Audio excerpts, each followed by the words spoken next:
തൊടുപുഴ നഗരസഭയിൽ LDF ചെയർപേഴ്സണെതിരായ UDFന്റെ അവിശ്വാസ പ്രമേയം പാസായി. 12-നെതിരെ 18 വോട്ടുകൾക്കാണ് അവിശ്വാസം പാസായത്. UDFനൊപ്പം BJPയിലെ ഒരു വിഭാഗവും അവിശ്വാസത്തെ പിന്തുണച്ചു. വിശദാംശങ്ങളുമായി രതീഷ് കൃഷ്ണ ചേരുന്നു. CPM അംഗമായ സബീന ബെഞ്ചു ചെയർപേഴ്സൺ സ്ഥാനം ഏറ്റെടുത്തിട്ട് 6 മാസമായെങ്കിലും നഗരസഭയിലെ വികസന പ്രവർത്തനങ്ങൾ വഴിമുട്ടി നിൽക്കുകയാണെന്നുൾപ്പെടെയുള്ള ആരോപണങ്ങൾ ഉന്നയിച്ചാണ് UDF അവിശ്വാസത്തിന് നോട്ടീസ് നൽകിയിരുന്നത്. ഇന്ന് രാവിലെ 11:30 തദ്ദേശ സ്വയംഭരണ വകുപ്പ് ജോയിന്റ് ഡയറക്ടറുടെ അധ്യക്ഷതയിൽ അവിശ്വാസ പ്രമേയ ചർച്ചയ്ക്കുള്ള യോഗം ചേർന്നു. 2 മണി വരെ നീണ്ട ചർച്ചയ്ക്കൊടുവിൽ പ്രമേയം വോട്ടിനിട്ടു. ഈ വോട്ടിനിട്ട സമയത്താണ് അപ്രതീക്ഷിത നീക്കങ്ങൾ ഉണ്ടായത്. 35 അംഗ കൗൺസിലിൽ അവിശ്വാസം പാസ്സാകണമെങ്കിൽ 18 പേരുടെ പിന്തുണയായിരുന്നു ആവശ്യമായിരുന്നത്. UDFന് 14, LDFന് 12, BJPക്ക് 8 എന്നിങ്ങനെയായിരുന്നു കക്ഷിനില. ഒരു വാർഡിലെ കൗൺസിലറെ നിലവിൽ അയോഗ്യനാക്കിയിരിക്കുകയാണ്. ബാക്കിയുള്ള 34 അംഗങ്ങളും നിലവിൽ അവിശ്വാസ പ്രമേയ ചർച്ചയ്ക്കായി കൗൺസിൽ ഹാളിൽ ഹാജരായി ഒപ്പിട്ടു. അവിശ്വാസത്തെ പിന്തുണയ്ക്കണമെന്ന് കാട്ടി UDFും എതിർത്ത് വോട്ട് ചെയ്യണമെന്ന് ആവശ്യപ്പെട്ട് LDFും ചർച്ചയും വോട്ടെടുപ്പും ബഹിഷ്കരിക്കണമെന്ന് കാട്ടി BJPയും അംഗങ്ങൾക്ക് ഔദ്യോഗികമായി വിപ്പ് നൽകിയിരുന്നു.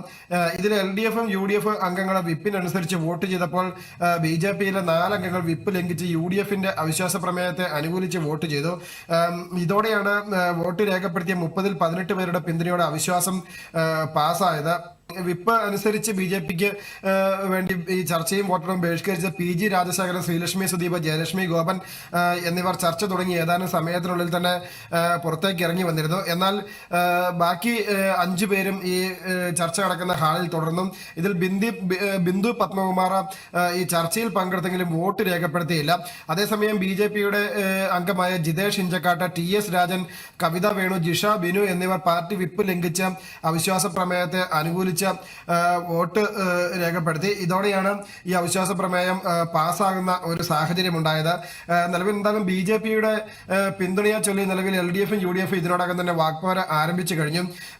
UDF അംഗങ്ങൾ പറയുന്നത് BJP തങ്ങളെയല്ല ഈ സബീന ബെഞ്ചുവിന്റെ നേതൃത്വത്തിലുള്ള ഭരണത്തെയാണ് എതിർത്തതെന്നാണ്. അതേസമയം LDF നേതൃത്വം പറയുന്നത് BJPയും UDFിലെ നേതാക്കളും തമ്മിൽ ഗൂഢാലോചന നടത്തിയാണ് അവിശ്വാസം കൊണ്ടുവന്ന് തങ്ങളെ പുറത്താക്കിയെന്നാണ് പറയുന്നത്. എന്തായാലും ഈ അവിശ്വാസ പ്രമേയം BJP വിപ്പ് ലംഘിച്ച അംഗങ്ങൾക്കെതിരെ ശക്തമായ നടപടി വരുമെന്ന സൂചന പാർട്ടി നേതൃത്വം ഇതിനോടകം നൽകി കഴിഞ്ഞു. എന്തായാലും വരും ദിവസങ്ങളിലും ഈ തൊടുപുഴ നഗരസഭാ ഭരണവുമായി ബന്ധപ്പെട്ടുള്ള രാഷ്ട്രീയ വിവാദങ്ങൾ തുടരുമെന്ന് തന്നെയാണ് സൂചന.